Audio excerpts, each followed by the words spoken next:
afternoon session today. This is the panel on perspective on faith and religion. My name is Andrea and it's my pleasure to introduce today our panelists. First, we'll have Peter Capretto from Vanderbilt University, presenting his work, The Original Imperative of Mary in Mark's Gospel, Kristeva and Derrida on Mark 3:20 to 3:35. And we'll have Martha Reineke from the University of Northern Iowa, presenting her work from Kinesis to Kenosis, Kristeva's Aesthetics of Compassion and the Future of the Paternal Function. Then we'll have a paper by Richard Coble from Vanderbilt University, titled Desire and Adoration, the Relation Between Faith and Death in Julia Kristeva and Jean-Luc. So we'll give about 20 minutes for each paper, and then we'll take some questions at the very end. Right, welcome. Thank you. Welcome to the class. Thanks for coming. We'll be talking about some Bible today, philosophy context, which is fun. So, of the four gospel accounts included in the Christian canon, Mark's is widely agreed to be both the earliest written and the least polished. As the first available gospel, auditors and readers from the Greco-Roman world would have come to the text with some basic questions about Jesus' origins. Audiences would expect a basic picture of who this man is and where he comes from. Yet, unlike the later canonical Gospels, which Mark one finds no genealogy, birth narrative, and no father, the parent generally emphasized in biblical lineage. The only glimpse of Jesus is past generations in Mark is through his mother Mary. Yet even with Mary, the only instance one encounters her directly is in 15 tumultuous verses in the 3rd chapter, 20 through 35. Providing what is likely the earliest New Testament reference to Mary, this pericope is in the context of Jesus' travel before his arrest, while he's still proclaiming to those he meets that the kingdom of God has come near, and to repent and believe in the good news. Mary's entrance into the narrative is both subtle and strong. After Jesus appoints his 12 apostles, she appears with Jesus' family and starts pursuing or chasing him in his mission. Quote, when his family heard it, they went out to restrain him, for people were saying, he's gone out of his mind, end quote. Mark clarifies later, his family, literally from the Greek his own, is in fact Jesus' mother, brothers, and sisters. The term translated for Jesus having gone out of his mind minimally suggests that his family was troubled by his state, but even that he might have been possessed by a demon. Likewise, the term restrain includes the sense of to seize, implying a great desire to reprimand Jesus for what he was doing. So this initial window into Jesus' origin would surely have been shocking to the believing reader who might assume the Son of God's mother to be, well, maybe proud of him. So looking for further insight into Christ's character, earlier audiences instead find the scene of a concerned mother seeking out her son to stop him from doing what he's doing. After a brief interruption with some scribes from Jerusalem who were also after Jesus in 22 to 30, his mother and brothers come to a place he's at, a gathering place or home, verse 31. Unable to speak directly to her son, Mary has a crowd speak to him on her behalf. Quote, your mother and your brothers and sisters are outside asking you. Jesus retorts, who are my mother and brother? And looking at those who sat around him, he said, here are my mother and brothers. Whoever does the will of God is my brother and sister and mother. End quote. In the context of Jesus' highly eschatological mission, his reply to his mother and siblings clarifies his purpose by drawing a distinction between his biological and his eschatological families. Feminist scholar Mary Ann Beavis stresses particularly the way in which this explicit repudiation of biological ties would have rung harshly in the ears of an ancient audience. If this harsh effect had been Jesus' intention, then one might see Jesus as targeting normative social structures which seem to fly in the face of contemporary notions of Christian family values. While plausible, one problematic feature of these readings is that they make Jesus' mother and family solely a stepping stone for Jesus' real message. For the audience that is genuinely interested in Jesus' mother in the story, making her into an ideological prop does not do her justice, nor does it provide any real insight into where it is that Jesus actually comes from in terms of his family. Mark doesn't include the scandalous birth of Jesus, a bastard's birth of sorts, but for him to be seen in relation to this ordinary woman, his mother, on its own might undermine his legitimacy as the Messiah. Among other things, this would draw attention to his status as a simple manual laborer. When Mary attempts to seize Jesus, he doesn't invite her in from outside, but leaves her there so he can pontificate, ironically, on what it means to be part of the family. Conceivably, his decision to leave her outside and to redirect the conversation was in the interest of protecting his stature.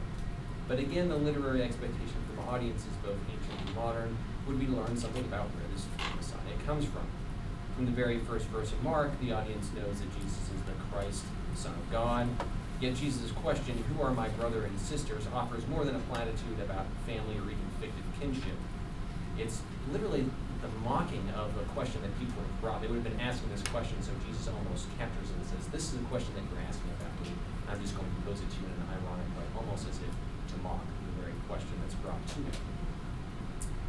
Yet another conundrum is the issue of this passage in relation to Mark's larger portrayal of Jesus. Mark's Christology stresses particularly the human elements of Jesus' character, often described as a low Christology, one that emphasizes Jesus' humanity. The impact of this thematic context on this literary encounter with Mary only further complicates matters. Given Mark's anthropological Christology, one of the easiest ways to portray Jesus in this way would have been to provide a clear image of Jesus' parents. As Kristeva contends in Stava Pater, quote, "Christ, the Son of Man, when all is said and done, is human only through his mother," quote. Yet, there is no rich account of this relationship in Mark. Perhaps the author of Mark wanted to provide these details, but simply didn't have them within his faith community. This might help to explain why there's no account of Joseph in the story. Mariologist Beverly Gaventus suggests a very different but equally plausible reason for why a gospel would not include any mention of Mary, mention of Mary. Quote, "Even beginning a consideration of Mary with Scripture will raise some objections. Attention to Mary may seem to compromise the centrality of Jesus Christ in the gospel stories. The gospels are about Jesus, not about Mary or anyone else." From this angle, the decision to delve into Jesus' maternal origins poses a catch-22. Perhaps describing Jesus' relation to his mother would allow us to humanize Jesus and therefore make him more relatable and potent in his message about faithful existence. But to do so might simultaneously detract from the very focus of the gospel on Jesus as the Son of God. While Venta only half-heartedly forwards this perspective, such a concern also threatens to limit Mary to a strictly utilitarian piece for the exposition of Jesus' character, as if she had no place stealing attention from the real hero, Jesus.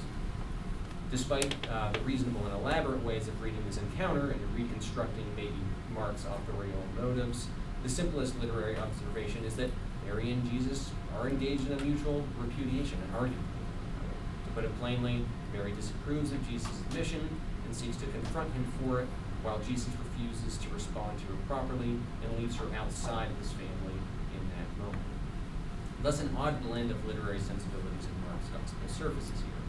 Mark's gospel simultaneously forwards an account of Jesus that portrays him in anthropological ways, someone who will suffer and who will die, yet fails to provide an account of perhaps the easiest way to make Jesus more human, to talk about his family. The only glimpse one has into Jesus' past generation in Mark is through his mother, who pursues him, but from whom Jesus flees. How can one understand the literary function of this enigmatic encounter with his mother without merely reducing Mary to a literary prop for Jesus' messianic performance, and without compromising or detracting from Jesus' proclamation of the coming kingdom and eschaton?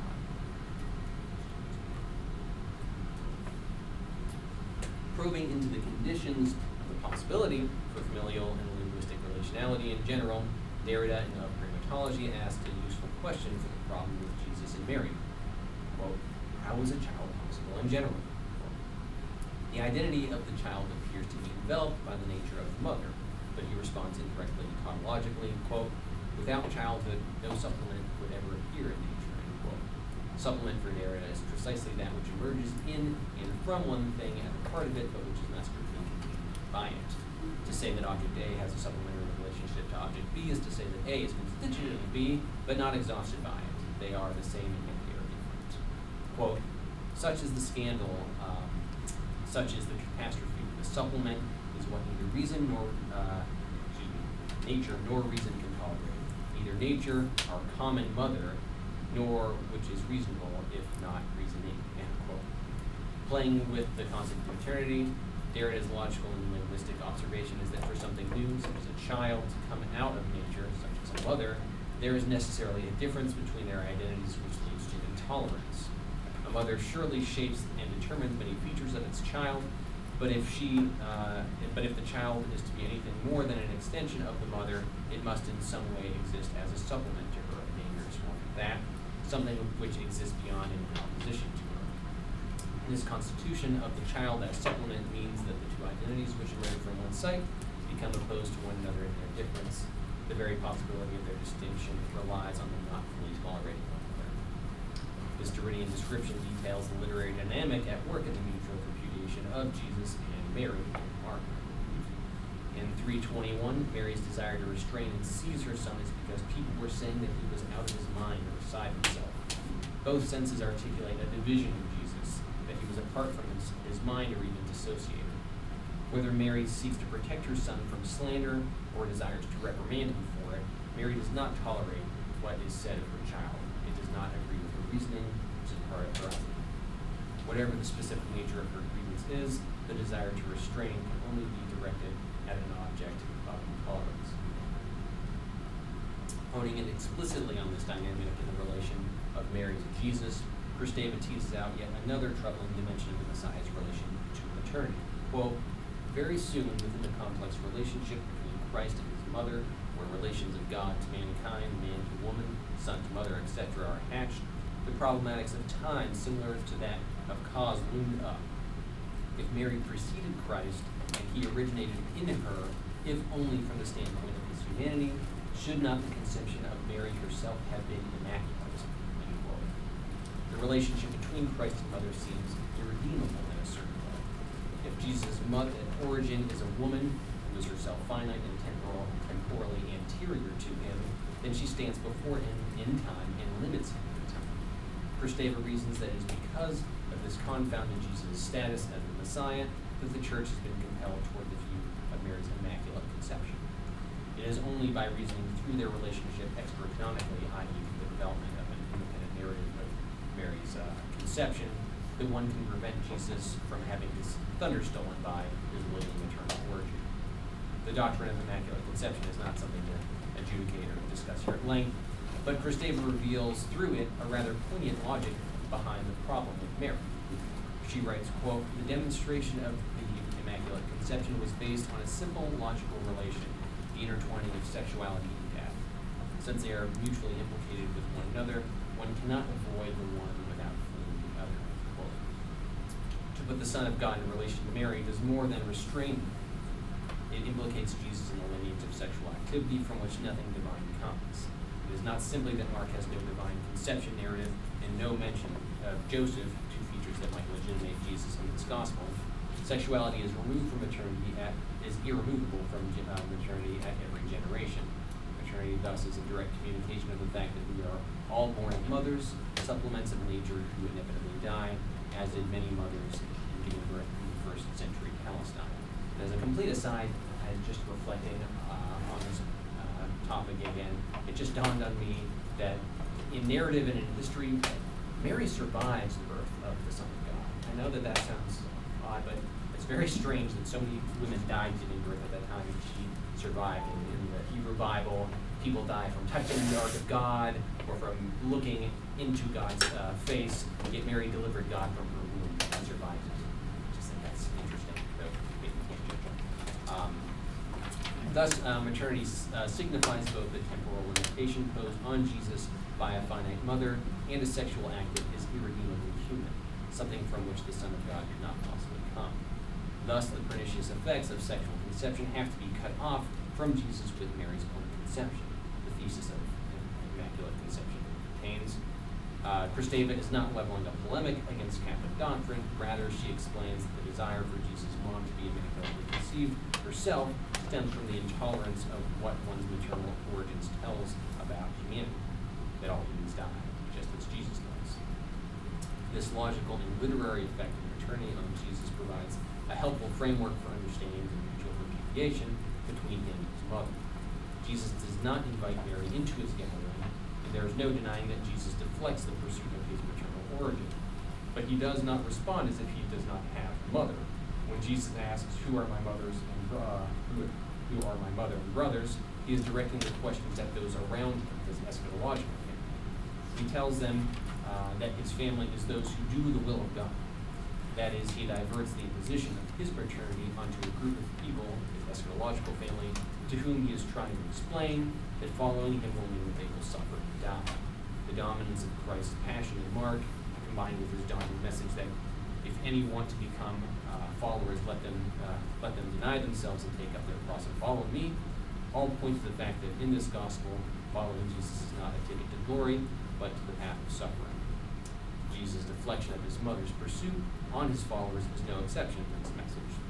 Mary's pursuit of Jesus is literary evidence that Jesus, like all supplements of maternity, will die. While one could argue that Jesus is running from his finitude by keeping his mother outside, he does not neglect this haunting reminder, but instead focuses it on those at his side.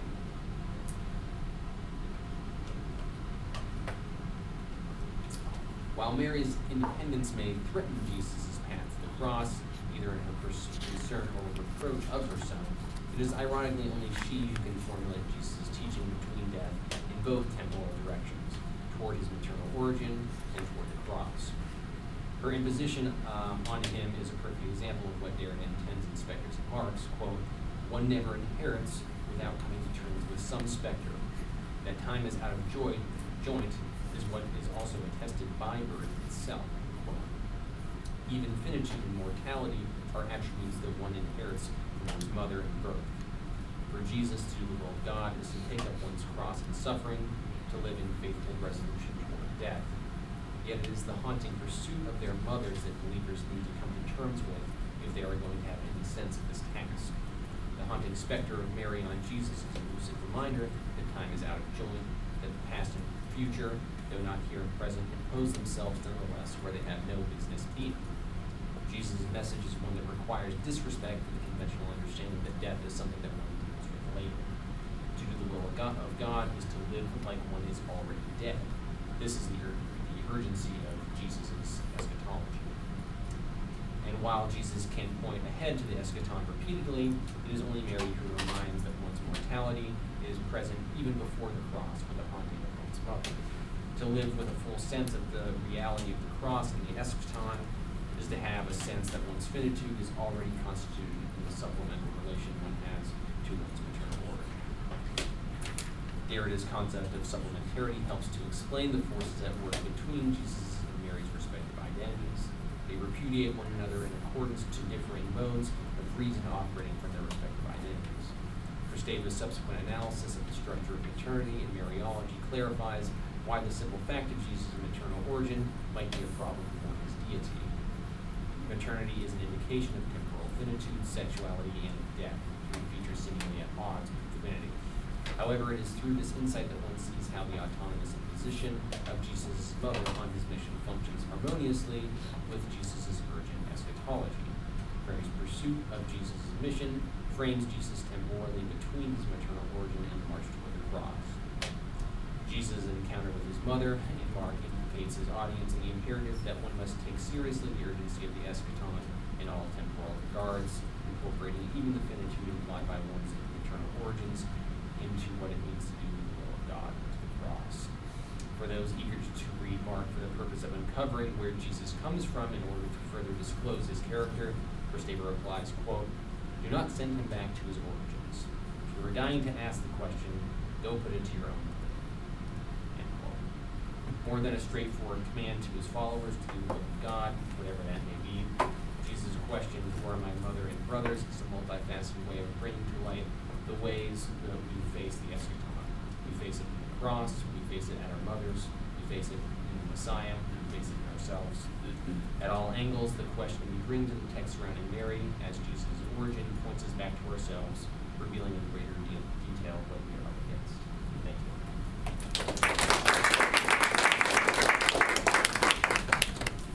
you. Our next speaker will be Martha Reineke from the University of Northern Iowa. Thank you. I'm really happy to be here because I've discovered this is actually an all Vanderbilt panel because years ago I was in the graduate program in religion here too, so this is all Vanderbilt, all religion on this panel. Yay! Okay, I'm going to be giving a theoretical paper that has another component to it, which is the context of this paper I draw out in relation to themes in Kristeva's Old Man and the Wolves, but I'm not doing any part of it today, but there is a connection there. And secondly, given that I'm talking about the paternal function, it's appropriate that my pronunciation of Kristeva's name alludes to her Bulgarian paternal origins. Okay, the father is dead. On this point, Julia Kristeva is clear. What then can be said any longer of the paternal function? May a father yet live within the intimate spaces of our lives? Endeavoring to answer these questions, in this presentation I turn to psychoanalysis and to orthodox theology, where Kristeva asserts that both are reflective and revelatory of human experience in the world. If there is any hope for the father, these resources may enable us to glimpse that promise.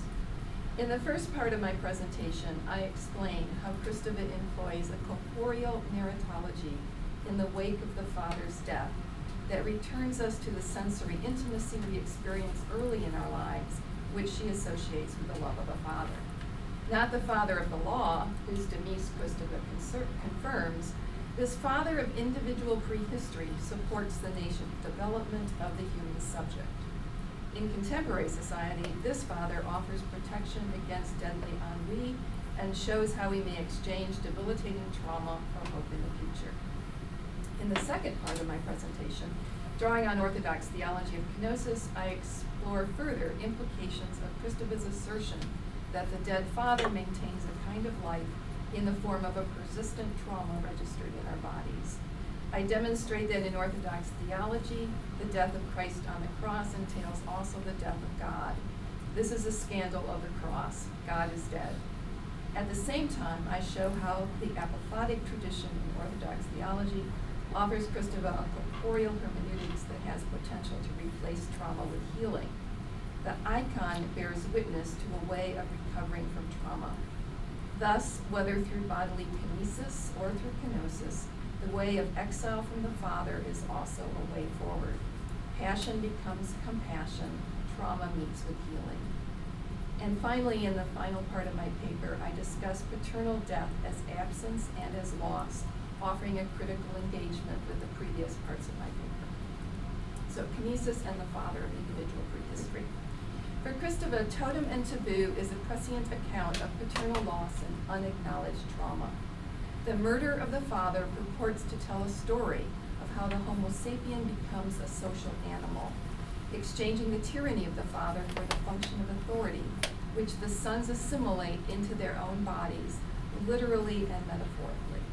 Kristeva emphasizes that Freud highlights the somatization of the loss of the father in this event, which results in hidden trauma. She asserts the importance of Freud's theoretical contribution. He captures humanity's leap into the symbolic at the moment of paternal death. Although the demise of the father creates culture, the act that has made possible the emergence of culture is recorded only indirectly in the sacred. The sacred, Kristeva says, theologizes this event of paternal death and reenacts it. Kristeva explores whether the paternal function can be accessed on any other terms. If it can, the father so recovered cannot be the one who functioned as a repressive constraint on culture. That father is gone forever. Kristeva places her hope in a different father. Kristeva identifies his father as the father of individual prehistory, or the imaginary father. He emerges in the process of primary identification or primary narcissism, to which Kristeva refers as Einfühlung. From Freud, Kristeva takes the core of Einfühlung to be an objectless and immediate identification, a process initiated prior to the differentiation of subject and object. Einfühlung is an opening to a non-objectal other. Thus, a not yet a subject immediately identifies with a not yet an object. Predating triangulation in the Oedipal process, Einfühlung introduces thirdness. This process, precursor to the social, features a triad that shapes the dynamics of primary narcissism in each human infant. Held in place by twin magnets of attraction, a father of individual prehistory and an archaic mother, a fragile and unstable subject hangs suspended between them. In its initial stage, this ternary structure is mimetic play over emptiness. The infant, initially anchored in the maternal matrix, finds in the father of individual prehistory a pre-announcement of the social. Speaking of this father, Kelly Oliver confirms that he predates the father of the law. Idealization linked to this father turns not on demands, but on the transformation of bodily needs into communication and communion. With the support of the father of individual prehistory, the infant's orientation in the world moves from its mouth to its ears. Just as a present and absent breast within a buccal space demarcates boundaries for a nascent subject within the maternal matrix, so also do sounds demarcate sameness and difference for an infant on the edges of the social matrix. A voice directed toward the infant now is turned away from it toward another. Individuals still attuned to the father of the law, despite his demise, may read this perceived difference as a prohibition and challenge. The mother's desire is directed elsewhere. However, in the imaginary order of infancy, desire is framed by love rather than by law. Because the vocal chamber that is a nascent subject's world resonates for it as triangulated space, the difference mirrored by this space is not offered to the child as interdiction, but as gift. As one sounds directed toward another immeasurably enlarge the infant's world, they promise a bridge to communion and difference. Nevertheless, if a sonorous anchor always founds a subject, securing it in a world of possibility, Kristeva emphasizes that the narcissistic parade reaches out over an abyss. Primary identification is fraught not only with possibility, but also with danger. Precisely because the parental poles are anchored within the symbolic order, the quest for being is marked by conflict. As a consequence, Kristeva recognizes that violence always shadows the subject. Trauma may eventually overlay early experience, blocking memories of paternal support that promised access to human community. Even so, the imaginary order of early childhood suggests an alternative to paternal death. Having established within us a founding capacity for forgiveness and for intimacy, it may provide a source of hope if we can access that imaginary order on other terms. Part 2, Kenosis and the Father God. These alternative terms come into view through Kristeva's reflections on the imaginary father and his healing powers as they are attested to by the icons of Orthodox Christianity, particularly the Man of Sorrows, a prevalent theme in Orthodox icons of Christ. Orthodox icons acquire meaning along an imaginary rather than symbolic axis. Kristeva links icon with oikonomia in order to highlight that a living economic relation, a redemptive plan, exists between the icon and the sacred. Citing Monzein's commentary, Kristeva states that within Orthodox theology, the economy of the icon successfully negotiates between that which is deadly and life-giving for the human. Writes Kristeva of the icon falls under an economy that is neither similitude nor consubstantiation, neither mimesis nor figure, and it is for this reason alone that it is rightfully a visible transition between visible and invisible worlds. Kristeva observes that when Orthodox theology distinguishes the relation summoned by the icon from the Aristotelian prostai, it references schisis in order to emphasize that the visible, the Son, and the invisible, the Father, have relative similitude.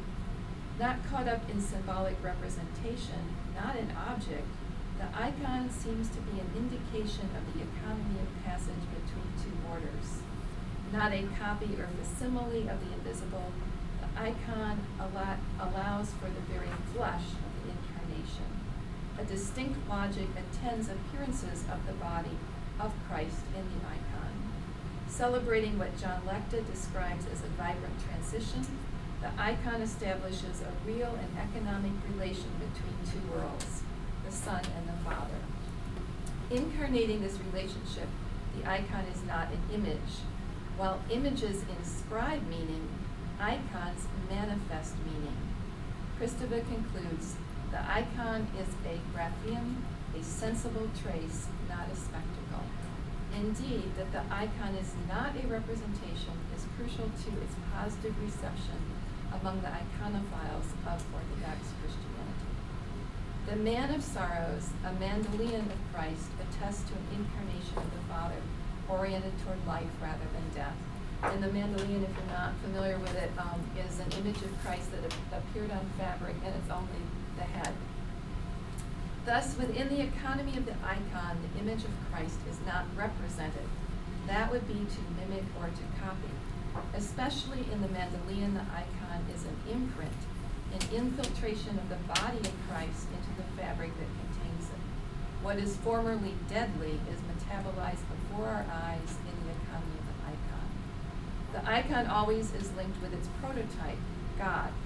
In this way, the icon functions dynamically as the very transmission of the patristic formula, God became man so that man should become God. In this way, the icon participates in an ongoing theology of creation. Yes, iconographic protocols for the creation of icons are found in interpretive manuals. Nevertheless, iconography is directed toward protecting the transformative work of the icon from rupture, not enforcing duplicative resemblance. Patterns of form, color, and line promote recognition of holiness. However, the force of this recognition does not result in the melding of the icon with its sacred prototype. Rather, the icon, manifesting the grace of the Holy Spirit, is harmonized and united in one general sweeping towards God. As we are addressed by the icon, so too are we brought by the Spirit into this upward movement. An expression of prayer, the icon enables us to participate in the new creation and to do so in a fully embodied manner. We do not stand as spectators before the icon to observe the sacred as an object distinct from us. Rather, we find ourselves already transfigured by the single icon, not man-made but painted within us by the Holy Spirit, of which each ecclesiastical icon is but an aspect. The icon assists humanity in achieving likeness with its prototype God, so that we may embody in life what was manifested and transmitted by God man. That icons are described as prototypes cautions us against conceiving of an icon as a representation of Christ. An icon is an inscription, a graph of Christ. In this manner, the icon both engenders and voids meaning. Writes Kristeva of this decisive moment in the Christ event. With the genesis of icons, kenosis takes on the radical sense of hollowing out. Neither visible nor invisible, the icon is, as Lecta so perspicaciously asserts, the condition of possibility of visibility. The image of God is embedded in humanity in the beginning, as depicted in Genesis. However, humans fall into a state of disintegration and corruption in defiance of their potential. Through kenosis, in which God dwells in the depths of death and loss with humanity, offering forgiveness that re-perfects human nature, humans are able to respond to God and become re-imaged in the nature of Christ. In part 3, the paternal death as absence and as loss. The icon enables Kristeva to engage in a profound exploration of ways in which the death of the Father is linked with the death of the Father God. For Kristeva, the theological implications of the death of Christ on the cross entail also the death of God.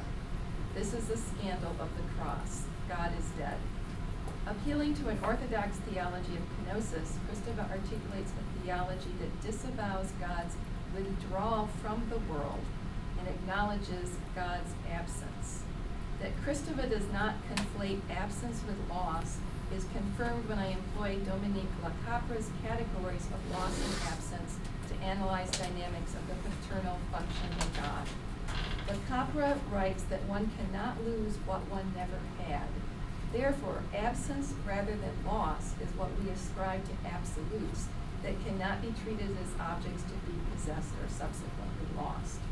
Lacapra writes that when absence is converted to loss in the Christian tradition, divinity is treated as hidden or lost because a fault within the human must be compensated for in order for redemption to occur and for that which has been lost to be regained. Penal substitutionary theories of atonement are articulated in the shadow of this loss. And those theories of atonement really dominate much of contemporary Christian theology, especially popular Christian theology represented by such films as Mel Gibson's The Passion. Le Capre explores what it would mean to affirm absence as absence without conflating it with loss.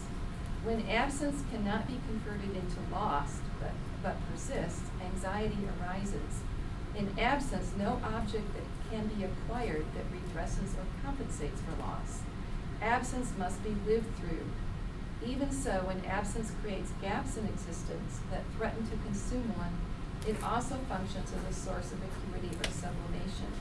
The interplay between presence and absence may be productive. Importantly, this interplay is not structured by desire, as in the case of loss, where desire gives impetus to loss in order that an object be acquired that redresses loss. No object of desire is specified by absence. Le Capre notes that it is especially important when reflecting on trauma to acknowledge that an absence that cannot be mediated by the work of desire. When absence and loss are conflated, structural and historical trauma are conflated also. Historical trauma for Le Capre is a shock or disturbance that eventually can be integrated into our life stories. When I say of job loss or of divorce, that was traumatic, however I've come to terms with it, I'm describing historical trauma. By contrast, structural trauma refers to something that does not change or develop. It ruptures the very structures of psychic life. For those in the throes of structural trauma, there is no learning from experience or coping. Breaching the foundations of being, structural trauma results in repetitive suffering. In that repetition, future instances of suffering can feature the intensity of an originating violation, replicating trauma indefinitely. In the midst of strong trauma, one enacts and repeats suffering but cannot understand it. In the wake of the conflation of structural and historical trauma, trauma is understood to be resolved when the losses we have experienced receive compensation. Something or someone we desire fills the space that loss has opened. Absence, by contrast, must be lived with and worked through. It does not lend itself to compensation. When absence is subsumed under loss, trauma is generalized and subject to imitation and repetition. When trauma is subsumed under loss, victim cultures emerge. Everyone is a victim and every historical event is traumatizing. By contrast, when absence is radically inassimilable to loss, so are victims radically inassimilable to each other. Competition for victimization is precluded. Absence establishes permanent distance. There is no option for taking another's place. But this turn of events actually can be life-giving. A theology of absence drawing on Le Capre provides for empathy that enables us to work through trauma that attends the death of the father. That trauma need not prematurely be brought forward in a recuperation of the past that uplifts and fetishizes loss. Le Capre states that God, who is absent rather than lost, honors the name of God in God's absence.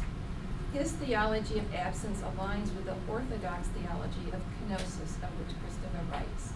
For Kristeva, the space of iconic representation inscribes the void that is Kenosis. Kenosis in Greek means non-beings, nothingness, empty, cut, wipe out. Indeed, Kenosis refers to the suspension of the paternal function itself, the canceling out of the capacity to represent or to symbolize that function. This is what it means for God to be dead. In Orthodox theology, kenosis is dispassion, the yearning we have for the other, the desire for being, for the divine, itself is shown to be empty. Kenosis, understood as a giving over or relinquishing, points to a God who is the very movement of self-giving. Jim Fodor uses the metaphor of a father's love to describe this kenotic movement. Kenosis is the human capacity to mirror God's self-emptying, as it is expressed not only in the doctrine of the Trinity, but also in the doctrine of creation. Citing John Milbank, Fodor just notes that the creative giving by God is not a loss of being, but a self-emptying in order to be. In God's giving up God's self, and in human acts of imitation, both receive back being, but in life-giving rather than deadly ways. When Kristeva's theology of absence meets Locapra's working through, memories of the dead father's trauma can be born as compassion counters deadly violence. Kristeva names features of Kenosis, sovereign suffering, that lead from trauma to healing. She highlights the innocence of Christ's suffering. She says that Christ does not experience his suffering as punishment, therefore his suffering does not derive meaning from a place outside his own life. His suffering must instead be something necessary to the reconciliation of humanity with divinity.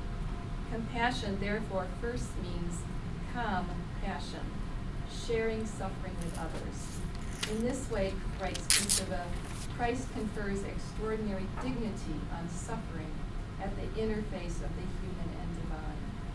Kristeva acknowledges that Christ's compassion can be misrecognized. One can invest in suffering mimetically, in masochism, but compassion is open to a different mirroring. When one shares in the vulnerability of humankind, acknowledging this vulnerability also in oneself, one arrives at a co-presence with others that galvanizes one to struggle with others who suffer and to embody compassion. And that would be the core of her negative theology, her empathetic theology. At the juncture of shared suffering and the assumed absence of God, Orthodox Christianity works through compassion, enabling us to represent that juncture to ourselves and thereby witness to resurrection. Kristeva's insights into Orthodox Christianity's testimony to compassion are well illustrated by St. Isaac the Syrian. Writing of the charitable heart, he describes it as a heart which is burning with charity for the whole of creation. One who has such a heart cannot see or call to mind the future without his eyes becoming filled with tears by reason of the immense compassion which seizes his heart. On one's way to union with God, which is made possible by Christ, all are gathered into his love.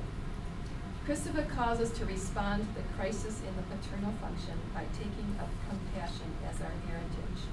She suggests that religion, psychoanalysis, and art offer the means to do so.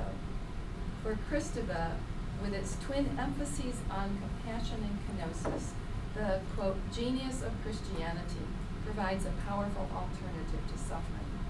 In psychoanalysis, Kristeva finds that when the analyst projects herself into another's suffering in order to interpret it from a position other than her own, her compassion becomes an act of pardon, a foregifting that elicits in its recipient a rebirth. In this way, the transference relationship embodies the compassionate heritage of Christianity. Painting, music, and fiction, of which Kristeva's own novels are exemplary, are also ways by which the crisis in the paternal function can be addressed, as compassion is transformed into the art of living. Kristeva concludes that the loving intelligence of God recreates in narratives, art, and music the fruits of the tree of life.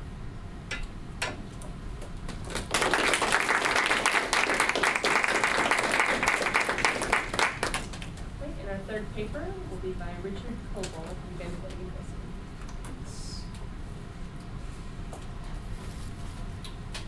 There is ambivalence in the relationship between the Christian faith and death. In hospital rooms and sanctuaries at gravesides, the symbols of Christianity are employed to bespeak death, to form a language of death, in settings often void of words.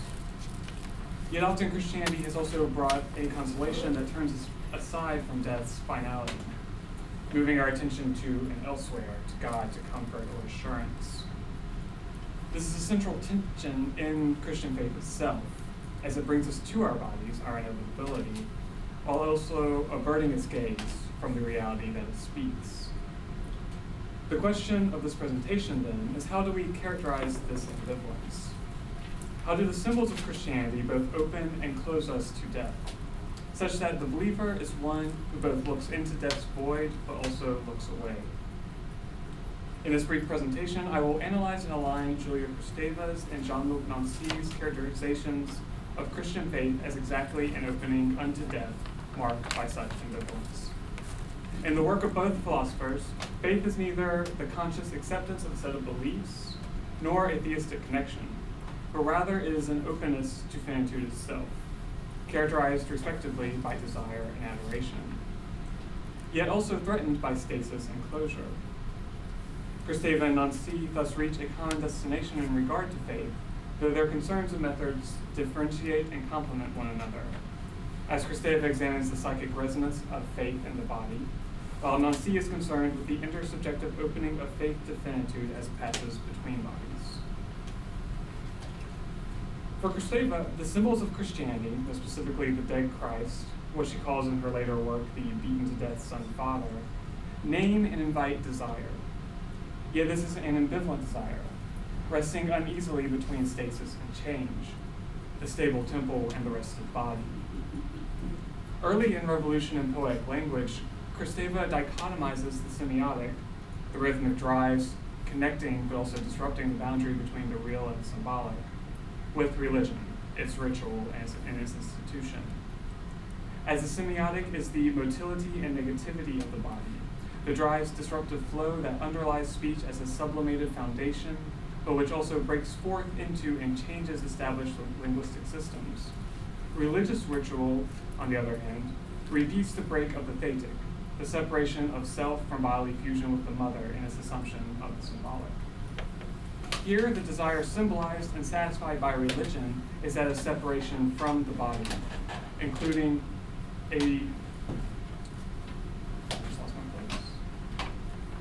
separation from the body, including a desire for distance from the body's drives and the disruption, negativity, and death that they drive toward. The function of the artist, whose work exports semiotic motility as revolution in language, quote, becomes harnessed, immobilized, represented, and idealized in religious systems, most explicitly by Christianity, which shelter him in their temples, pagodas, mosques, and churches, end quote. Christianity, in this early work, is thus the desire for stoppage before disruption, a break in the drive towards the body's dissolution. But then Christianity comes to merge with the semiotic itself via bodily resonance in Kristeva's later work, particularly in Black Sun, where Kristeva focuses on melancholia following the ungrieved loss of the real, the thing itself. For the melancholic who cannot fully assume the symbolic, the disintegration of the drives itself pushing towards death becomes a buried object, held jealously by yearning, affect, and desire. Yet it is precisely this yearning held onto by the self that also prevents the psychic suicide that would follow after the real. Yearning becomes a substitute for the thing yearned for, and this yearning also attaches to artistic and religious objects whose semiotic resonance touch a connection between body and self. In other words, the melancholic will form attachments to religious objects that express and embody a semiotic connection between self and body, resonating between the two. So here too, the religious object holds an ambivalent place for Kristeva, as it is, in fact, a substitute for the body itself, a sustaining substitute satisfying a desire for the real that spells collapse. It is thus a conservative object, in that it holds a yearning that would rather follow the real to its own destruction. Yet as such, it is also a link to collapse itself, to death, in that it expresses the desire for the thing lost. In the middle of Black Sun, Kristeva focuses particularly on Holbein's stark rendition of the dead Christ, a depiction of Jesus in a tomb without a hint of resurrection. Rather than interpreting the painting as an act of forsakenness, however, Kristeva outlines the melancholic desire held by the painting, the way the dead Christ, a centering image of the gospel, quote, invites us to change the Christly tomb into a living tomb, to participate in the painted death, and thus to include it in our own life, in order to live with it and make it live, end quote.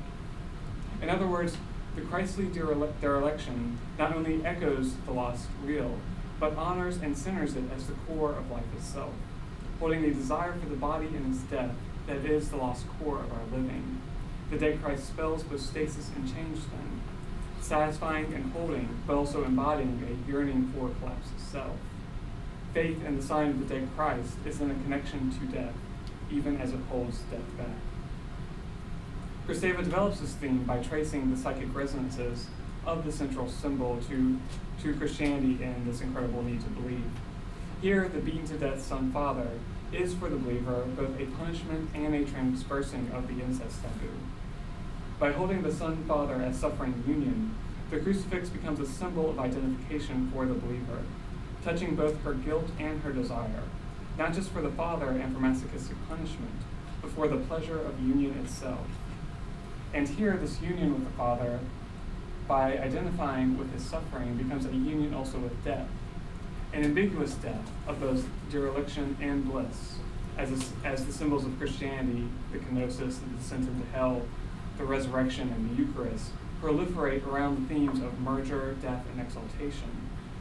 The symbols of Christianity, centering around the crucifix, are both prohibition and the law suspension, punishing the Son-Father union while casting the believer and the Christ both into death and glory. As Kristeva describes it, the crucifix, quote, confronts the death drive in its radically Freudian sense. It takes the death instinct right to the undoing of the bonds of the drive and of life itself. While being a denial of death, the theme of resurrection is received by the believer as an invitation to follow, body and soul, the desire for the Son-Father, an invitation to recall every station of the way, to live and to sublimate them, end quote. Here again, the resonances of faith are marked by ambiguity, as the crucifix both upholds the law and transgresses the law, both exalts death and denies death. As such, this religious imagery remains ambiguous in Kristeva's formulation, as both a way to hold and speak death, as well as a way to uphold the psychic rigidities that counteract the drive towards the body, its death, and the satisfaction of its drives. This is a conflict, not in the symbols themselves, but in their function in the believer's psyche, as they are employed in processes of both stability and change, producing satisfactions that allow one to go on, while also pointing to and embodying desires for the lost real, for psychic collapse, for death itself, honored as the center of our being. As such, faith bespeaks death and holds it off, a tug and pull central to the believing self. So here Kristeva captures an ambiguity central to faith, to its conservatism and dynamism on a psychic level, the way both opens us to and holds us off the precipice of death. Yet Kristeva also leaves us with certain central questions. In theorizing semiotic resonance, melancholic desire, and transversing taboo, Kristeva elaborates the work of religious symbols on the unconscious, bodily, and feeling levels. Yet we must also ask, how does religious imagery, particularly in its link to death, operate not just in desire and satisfaction, but in thought itself? Is the ambiguity solely in unconscious processes and interactions with these symbols, or is the ambiguity also a part of the logic of the symbols themselves? Does the ambiguity hold when we move from psychic resonance to interpersonal sense and to rationality? And if so, what exactly is the connection of faith to death? Not just in semiotic resonance, but in thought and speech and sense themselves. To begin to answer these questions, and to show a complementarity with Kristeva's formulations, I turn to the recent volumes of Jean-Luc Nancy's Deconstruction of Christianity. For while Kristeva's psychoanalysis examines the interpsychic workings of faith and religious imagery, Nancy's phenomenology outlines the operation of Christianity and thought itself. Yet here too, Christian imagery holds an ambiguity between an opening and closure to thought and life, as dying and open to death. For Nancy, Christianity replaces presence, particularly the earth-dwelling gods of antiquity, with principle, the foundation of a God removed from creation. Yet as such, this foundation, this God, is marked by withdrawal. This withdrawal marks an absence within Christianity, as it rests on a foundation that it also removes, creating an opening within the thought that it founds. But it then does not fill this opening with anything but opening itself. As Nancy puts it, quote, the other world or the other kingdom never was a second world, or even a world behind the worlds, but the other of the world, the other than any world, end quote. For Nancy, this is the opening of Western thought itself as it emanates from Christianity, even as it takes leave of Christianity, or as Christianity surpasses itself in thought. Christianity is marked by an opening to an absence, a transcendence that has nothing but opening. Mapping this immanent, finite transcendence, Christian symbols point to a relation of finitude to itself, of humanity to an alterity within itself. In Nancy's words, God becomes, quote, the among. He is the with, or the between, that we are insofar as we are in the proximity that defines the world. In this way, establishing relations between one another and to nothing else. God was a name for the relation among all beings, end quote. As a consequence of this opening, Christianity marks a relation of the finite to finitude, of the living to their dying. In the withdrawal of divinity from the world, death is no longer elevated as the removed other of life, no longer given a transcendent form or figure, but rather death returns in and as a relation of life to itself, as a part and mark of living, the truth of life in its sheer incommensurability. For Nancy, this is the meaning of salvation, in that we are not saved with a death placed or placing us elsewhere, but with a difference that is death placed along and inside life. In Nancy's words, quote, man is no longer the mortal who stands before the immortal. He is becoming the dying one, and a dying that doubles or aligns the whole of his life. Death, as the natural end of a mode of existence, is itself finite. Dying becomes the theme of existence, end quote. Death then enters thought in Christianity as life's now imminent other, rather than a figure placed above or outside it. The opening of Christianity marks existence as a living and a dying, always in relation to one another. The ambiguity of Christianity as the elevation in thought that opens life to its own finitude then rests on the character of this relation, whether it will be marked with opening itself or as an opening that spells closure. Nancy characterizes these possibilities respectively as nihilism and adoration. Nihilism is the act of reducing the heterogeneity introduced in thought by Christianity to a homogeneity, a seeking to fill or close its opening. This is the gesture of atheism and humanism, which fill the gap with a rationality that is nothing but a God to itself, a closure of thought. Nihilism, in its more deadly iterations, characterizes the oneness or unity sought in globalization and fascism, which substitute or seek an absolute presence through militarism and domination. Nihilism finally can characterize finitude's opening unto death if we reduce the fundamental difference only to death, as nothingness rather than a fundamental relation to life's own alterity. In contrast, adoration not only leaves this opening, but also attends it, not to define it in any way, but simply to be present to the address of the fundamental alterity of the void opened in our midst. Adoration then means a posture of union around the void itself, as it opens the possibility of a link between humanity and its finitude, its otherness, and its death. As Nancy defines it, quote, adoration simply means attention to the movement of sense, to the possibility of an address that would be utterly new, neither philosophical nor religious, neither practical nor political nor loving, but attentive, end quote. For Nancy, adoration is the character of faith, not filled with any belief, but rather faith as presence and act, just as we receive action and address from one another, and as such, the world contains sense. Adoration is the refusal of closure, being in a world united by its void, alterity, and opening, by being willing to address each other and to be addressed without the assurances of an ultimate or absolute principle. Adoration as address across and to the otherness of death and life, then is living open to death, to admit its fundamental place inside and beside of life. Adoration and faith neither take death out of life nor close life into death, but rather attend death as a fundamental part of life, as existence in finitude.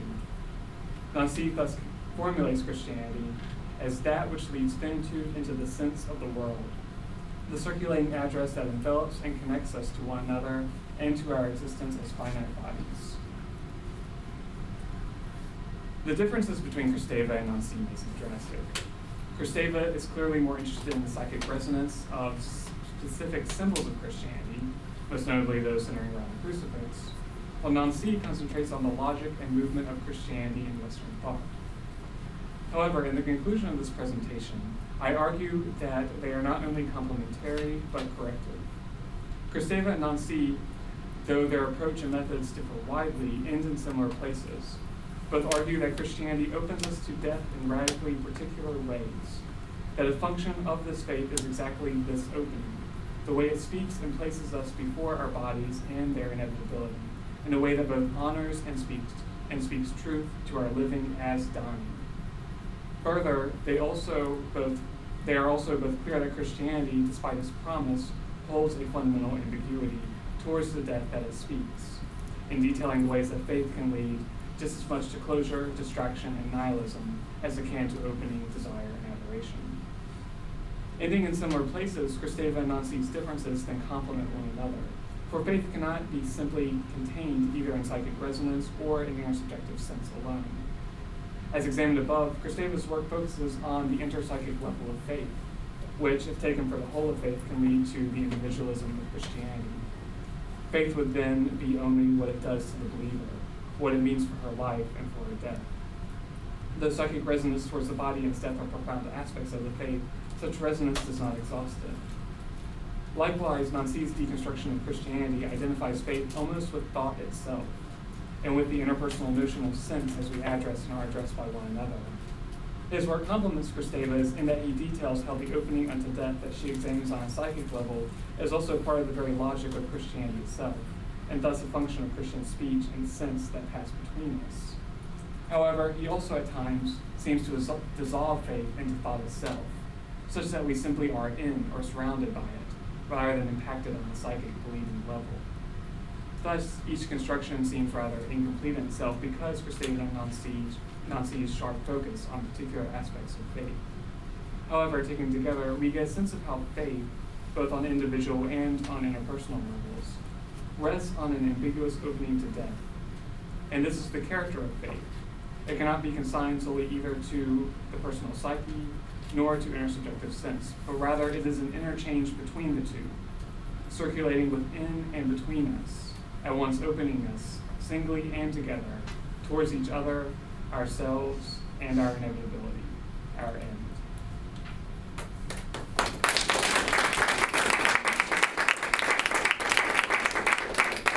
Thank you all. So now we'll open up for discussion.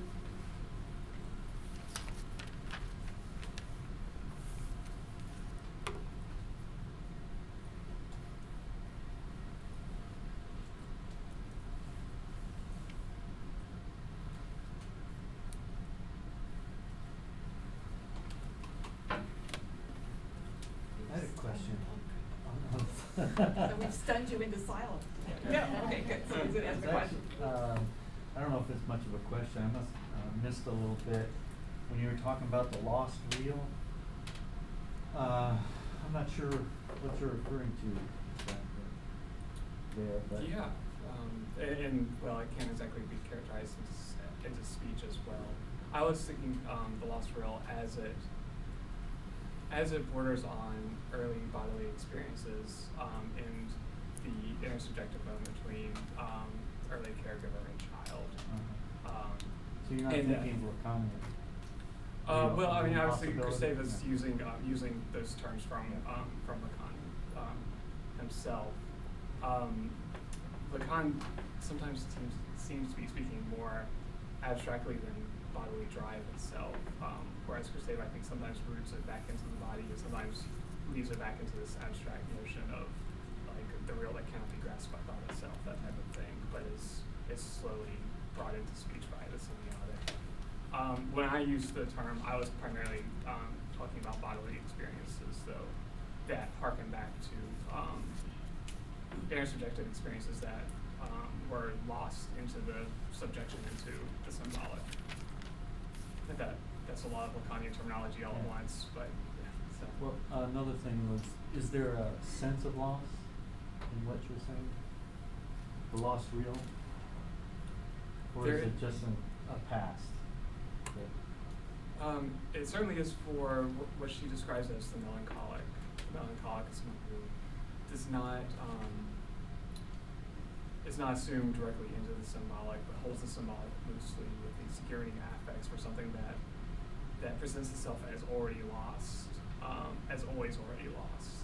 So it never was really grasped to begin and thus there is this yearning that she tells us is expressed precisely in religious symbols such as the Christ dereliction, which is also a symbol of great loss and great death.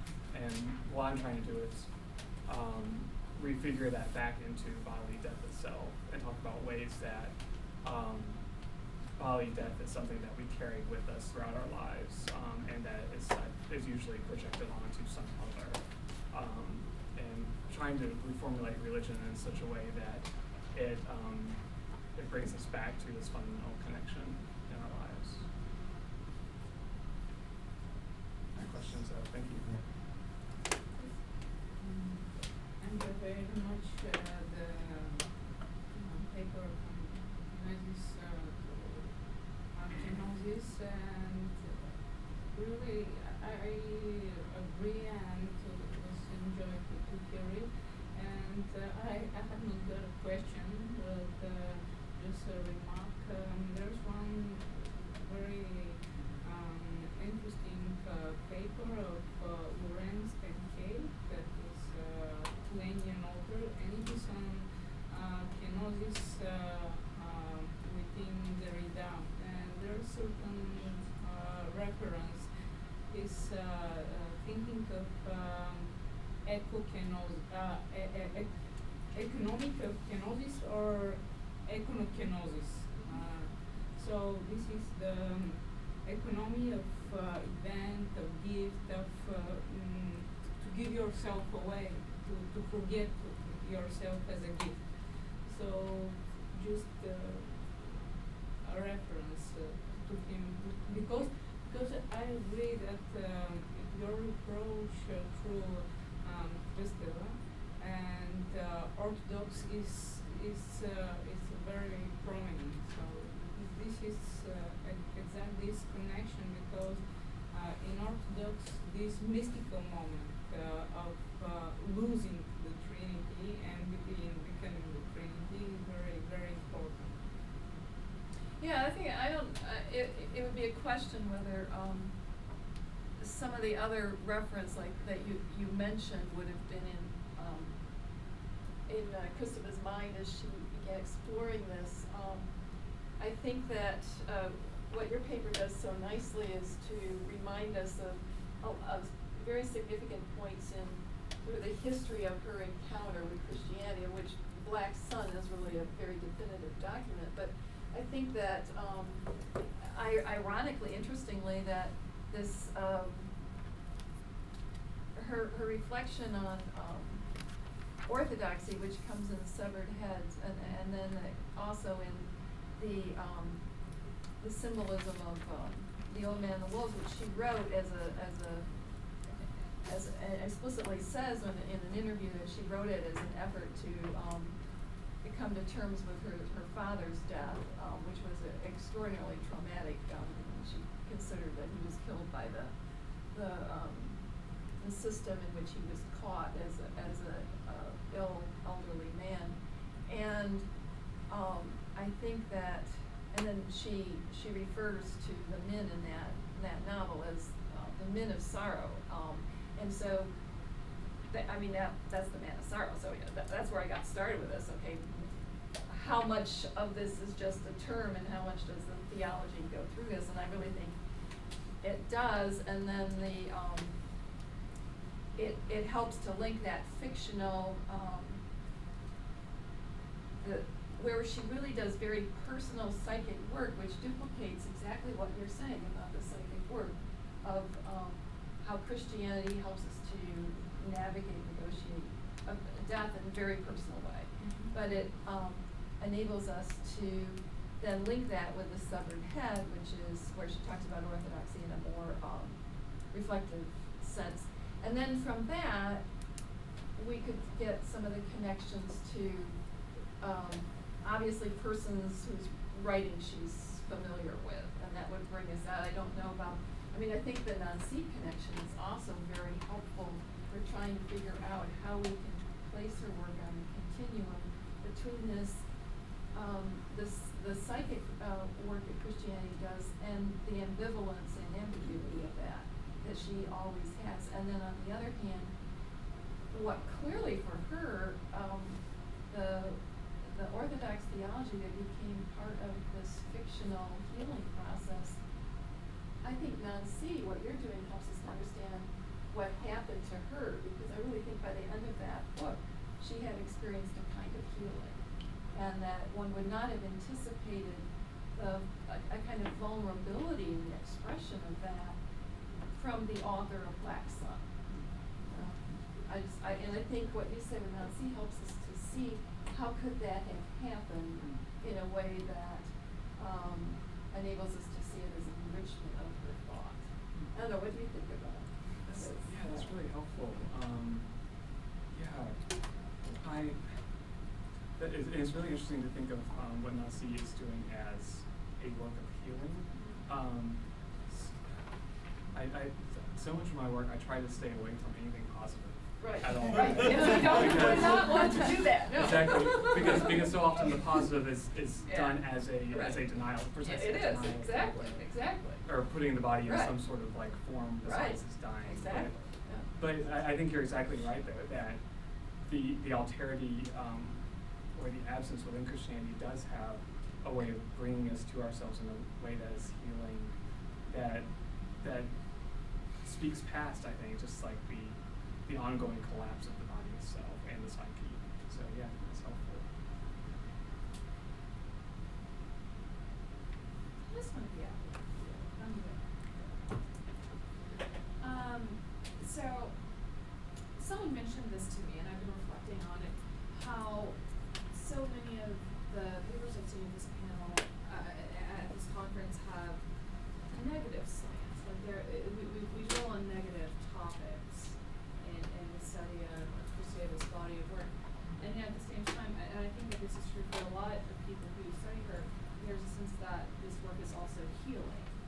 I was wondering if you could talk a little bit about maybe the healing element of this negative mentality. I was just going to say, and this kind of perhaps connects a little bit to this, the question I wanted to ask of Richard, which was just this issue of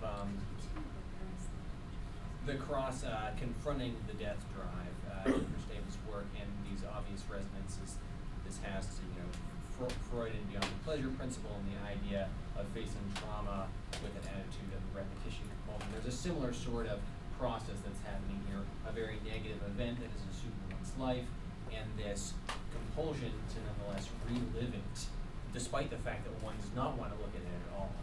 You're saying, how do these dynamics cohere in any way that would have any sort of feeling? I think the question of whether one would want to describe that sort of a posture toward death and toward trauma as healing, whether one wants to give it that label, I think is probably up to a sort of creative license. But this idea of, I think that question that you're asking is one of, to ask that question of Kristeva's work in particular is to sort of ask the question on broader terms of whether one can ever decide any sense of healing from trauma at all. I'm also thinking about Martha's work. I'm not familiar with this distinction between historical trauma and structural trauma that you took out of the Coble, but it is also interesting to me about this sense of historical trauma as something is to be learned from it, as if there is a narrative of sorts that one can paint over it. My initial understanding, which might be a more negative and cynical one, would be you don't learn anything from trauma. Trauma is that which resists any sort of narration after the fact. And this is, of course, someone else's distinction that you're using here. So this question of everyone seems to be finding some healing from it, but there doesn't seem to be anything healing about looking back at our trauma, looking back at our death. I think it's ultimately this is sort of the question. If you make this judgment about Kristeva, you say that nothing healing can come from this sort of discourse, I think that is probably a universal claim that's going to apply to a lot of other authors and a lot of other experiences of trauma and death, perhaps. I think the death drive itself reorients our understanding of wholeness and healing. Like in many ways, you're using healing as a way of, like, as a stable term. Whereas I'm not quite sure. Like I think Kristeva's work makes us question that primarily. Oh, absolutely. And is like, is our wholeness and fragmentation not necessarily dichotomized when you think of the body as existing towards moving towards this disintegration? And these words, fragmentation, disintegration, death, are also filled with ideas of deep joy and jouissance as well. So I'm not quite sure we can just talk about death as like doom and gloom anymore. I think we need to think of it more as, we need to reorient it as a way of our living as well. I think there's a lot of problems when we dichotomize dying and living, thus that death then gets projected onto various others instead of ourselves. Yeah, I think there's problems with those types of binaries. I would not disagree. And I just want to ask you, what do you think about corpus of Nancy, and can you connect it with this picture of dying Christ? Yeah, I mean, corpus is such a profound work, and something that's is really underlying a lot of what I'm trying to talk about in terms of like bodies and deaths and the ways that his phenomenology there kind of collapses living and dying themselves. It's really interesting in that book, the way that dead bodies just kind of like appear onto the page, like suddenly in the midst of life itself. And I do think drawing a connection to the way that Holbein's work functions in Black Sun is very similar in the way that that stark painting of the dead Jesus just suddenly just breaks any notion of what living or resurrection or life is, and brings it to reorients this, I guess, its negativity towards something renewing, I guess. Yeah, thank you. Kristeva also uses another representation of the dead body of Christ, the one that is veiled, the sculpture that is veiled through this transparent marble veil, right? And that's, I see the old line and this one as two, as a diptych, but I don't know, I've not thought about it, except I thought about it, but I did not look at it. I'm not as Because familiar that's with this. different line, right? You know what I'm talking about, right? I'm not as familiar with this.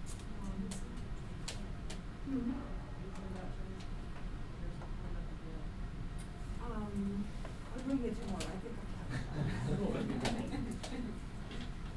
If I could say just one thing about the observation that of a kind of a focus on the failure or the power of negation or whatever. I was initially attracted to Kristeva's work because I've been working on anthropology grounded in Merleau-Ponty, and when I present on it, everybody was so cheery, and it was like, damn it, I could go study something that's depressing. And so, because I thought life is not a bowl of cherries, and I'm not going to be giving papers and make people happy because that's just not the way life is. So I turned to Lacan, and then because I wanted to confront persons with just how awful things are. So so I think you're right that there's that current, very powerful current, and I think that one of the richnesses of what Kristeva has done with Lacan is to ground that so much from the very origins of life in a way that he did not. But and even in her novels, I mean, if you think about The Old Men and the Wolves, which has this really lyrical element of the old men, there's also an enormous amount of death. And then Stephanie, the last thing that Stephanie does is to say that she has taken the measure of the wolves and that she's basically going to go after them. I mean, she is not freed from this kind of the grip of a potentially deadly hatred. So, and then if you think about the piece that you cited on the fathers being beaten, which is a piece that's later than some of this other stuff. But I think it's what I see happening in Kristeva's turn to fiction, and in how throughout her life she has written, and we saw that in the presentation yesterday with from Alice Dean, her life and its ups and downs have really accompanied her reflection. You know, so the ambiguity and ambivalence of becoming a mother in a very early piece, Stabat Mater, to dealing with her father's death. And that as an analyst, many of her case studies are, when you read them, it's like, this is hopeless. I mean, this person's just never gonna get their act together. But I do think that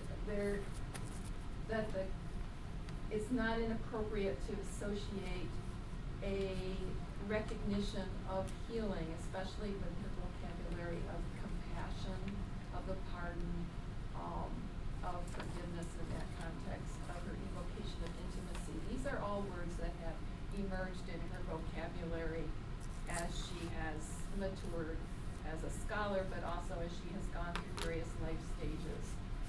And it's all a readying for death, right? For our own death.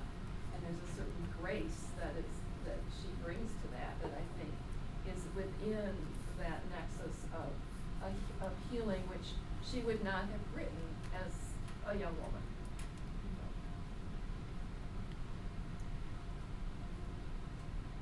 You mentioned in your picture about how much of it is murder mystery, but the real mystery is never murder, is it? Right. So death is always there. It's driving something forward, but it's not.